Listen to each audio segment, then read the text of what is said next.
Hello, Kate. Hello.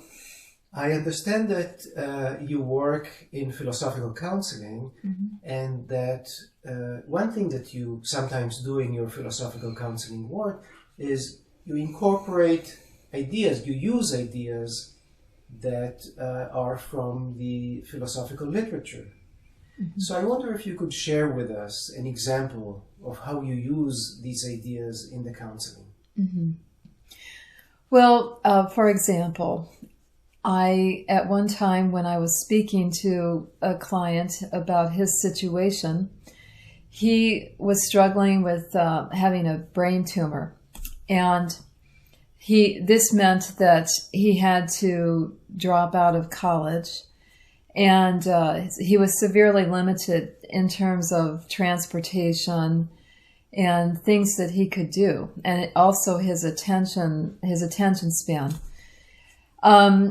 He was a very intellectually active man and spent a lot of time in the library reading, and he actually discovered some philosophical sources that I was able to expand upon with him and appreciate.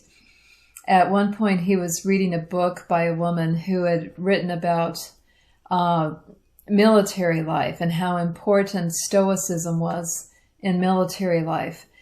And he was very excited then to learn more about Stoicism and how that could apply to his condition. And so that was wonderful for me because I was able to talk to him much more about the key tenet of Stoicism, which is to control what you can control and let go of what you cannot control. Did you use a particular philosopher?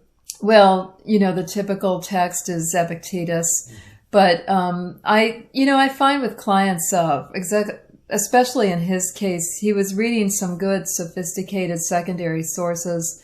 So, I pointed him to Epictetus, but who was well interpreted by this other author. So we were able to discuss, the simple meaning of his words. And it was I think he said he found it very helpful because part of it was, would he ever be able to achieve his goals in life? And one of the primary life lessons offered by Stoicism, as understood by Epictetus, is,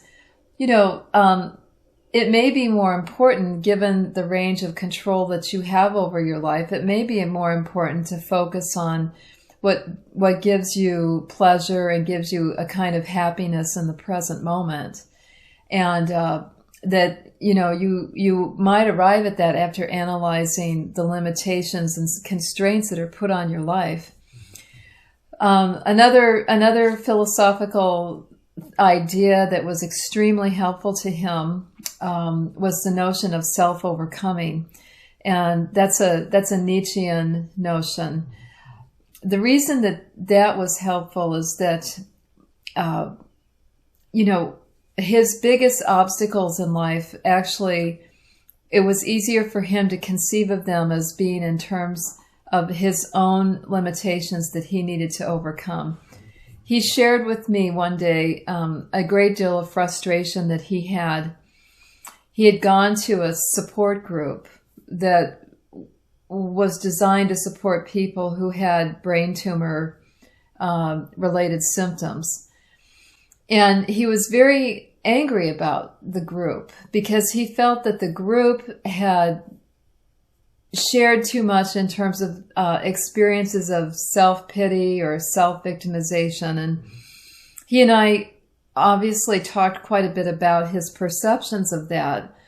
But the bottom line was that he did not want to see himself as someone who was limited by or pitiable because his life had changed so drastically. But rather somebody who overcomes his situation. But rather someone who overcomes his situation and even overcomes his own internal problems. For example, the problem of focusing. Well, then with this philosophical idea as a framework, we could begin to say, well, what are some ways in which you can overcome your tendency to become distracted? let's take a step back, and Yeah. if you could explain briefly the idea of that you use. First of all, let's start with the Stoic idea that you used. Yes. So, what is it about Stoicism that you used? What is the idea that you used? The idea behind that Stoicism is so powerful for is to meditate and reflect on the areas of one's life, the specific areas of one's life that you do have control over, that you are able to improve upon or change or exert creative force on, and to learn through analysis to separate that part of your life and that part of who you are from things in your life that you don't have. No matter how much force you exert in terms of your will or in terms of your creativity or energy, that are outside of your control. So this is an important distinction for the Stoics between what is in Yes. my control and what is not in my control. It is a very, very important distinction. I think, he and I discussed it was the key distinction in order to use it fruitfully I see. for him. And for the Stoics, for the Stoics that you used, what is the attitude that one should adopt towards the things that are not in my control? Well, he was struggling with his emotional attachment to, for example, physical autonomy and physical freedom. In his youth, before the disease, he had been very an athlete. He was a young man who had challenged himself athletically as well as intellectually.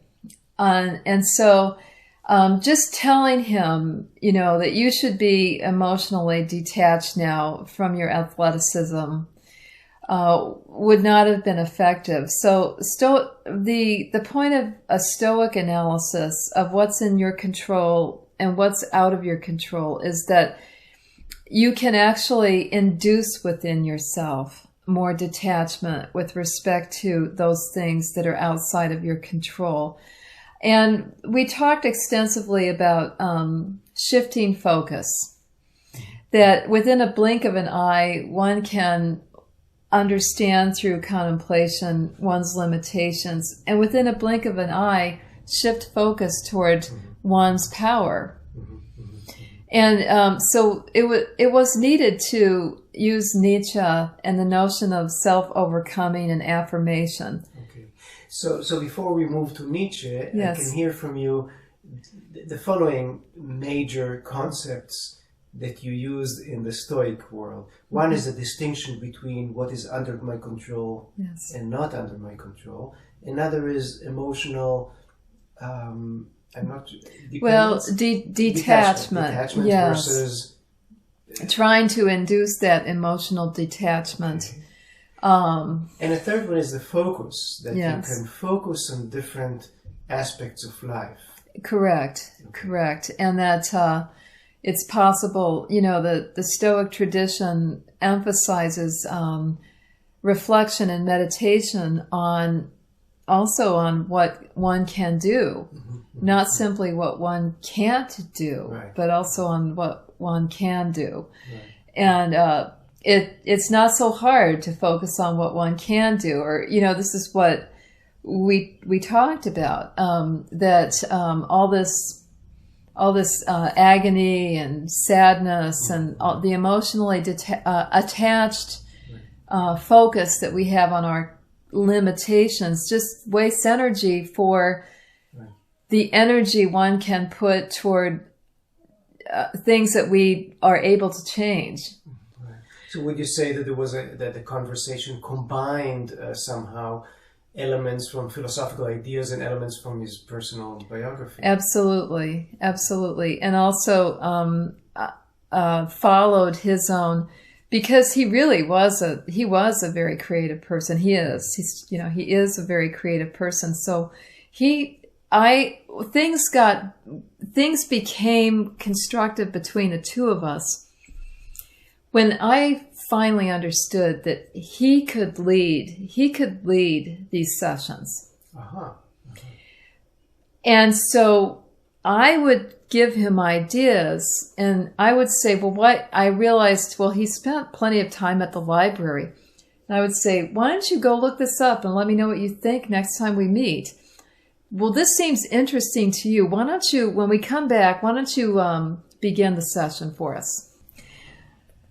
Once he realized he would be leading the sessions, it was very productive. He retained his interest in Nietzsche and Stoicism. So one of the productive moments for our sessions was when it came together where his understanding of his situation was, it would be counterproductive for him to set long-term goals. And that, as a matter of fact, his efforts to set long-term goals was part of what was getting him down. Because the nature of the disease he was dealing with, not because of impending mortality, which actually he had a benign tumor, he explained, but because it was debilitating him from setting long-term goals. So we talked about the notion of affirmation of the present, control over what we have control over, the way in which one's experience of one's life can deepen in the present, rather than to have a horizontal movement towards some kind of linear future. We discussed those models of time, and he handled that very well. And it fit with Stoicism and the Nietzsche's notion of the eternal return of the same, where we just focused on affirmation of the present. And it relieved him. And so he told me he felt relieved of many of his preoccupations, and he felt ready to get on with his life, to focus on the deep present. And we did things together too, which I think it was a matter of being active. And he's a bit of a networker in Ann Arbor, so we had fun. We formed a Socrates Cafe. For a while, the two of us led a Socrates Cafe, and he had a lot of fun helping me organize that, and vice versa. And I think that it made him feel acknowledged as a person who was living life. Good. Very interesting. Thank you, Kate. Yes.